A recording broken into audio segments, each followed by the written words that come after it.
It was another successful hosting of AIMS Media webinar on digital switchover, the third in the series tagged 3.0. The webinar slated for Thursday, 1st of April, started in earnest with the opening remarks by the Chief Host and Director General of NBC, Professor Armstrong Idachaba. Activities have begun. We have set out the timelines with an announcement of the rollout timetable.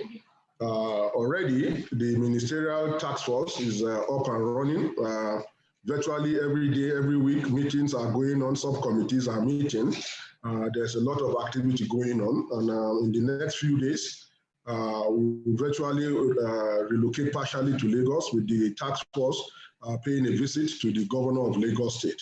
The NBC on its own had two key interventions in Lagos lately.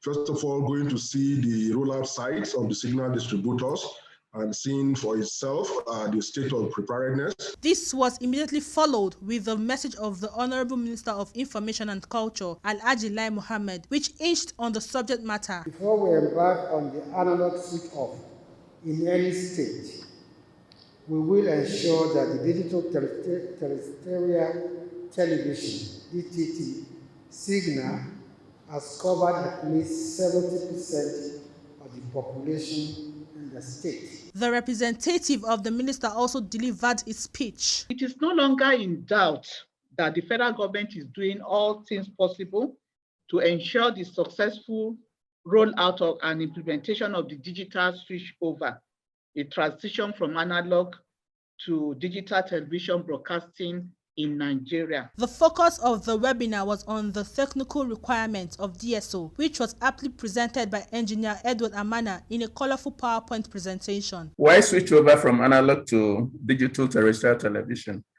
As you may be aware, all wireless communication, be it radio, television, telephony, that's GSM, Wi-Fi, or radar, all of these utilize the electromagnetic spectrum. For terrestrial television broadcasting, the following sections of the spectrum are used. 48 to 181 megahertz is used for VHF television in band 1. Technical requirements. We can look at these from the following perspectives. One,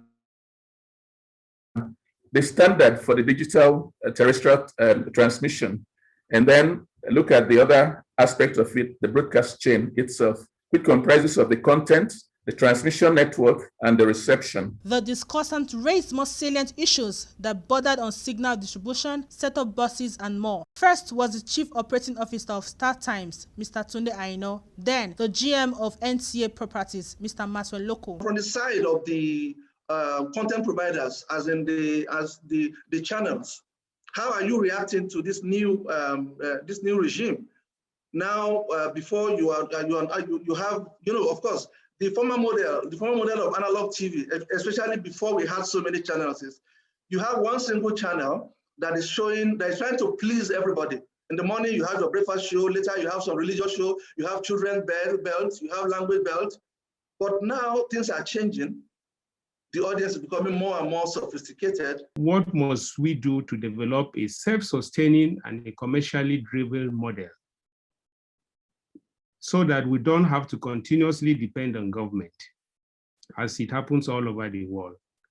You know, in my opinion, the sustenance of the DSO cannot be guaranteed, given the enormous resources required to actualize it, if there are no incentives for the companies in the value chain to recoup their investment. In his comment as the host and the Director General of NTA, Malam Yakubu Ibn Muhammad commended the efforts of the organizer, which he says is timely. I'd like to thank Haji Amina, the Chief Executive of the organizers of this very auspicious event. And I'd like to assure you that NTA will always be there to work with other stakeholders to ensure the successful implementation of the DSO project in this country. The interactive questions and answers section further provided the avenue for the DG, NBC, and speakers to clear the grey areas. The vote of thanks was delivered by the host and the Chairman Board of Directors of AIMS Media. We thank all of you for attending this webinar today, the third in the series. On this note, I want to implore you to watch out for DSO 4.0. The webinar was moderated by Aja Amina Muhammad, the MD of AIMS Media, and was assisted by Dr. Olajobi of Neo Neurons.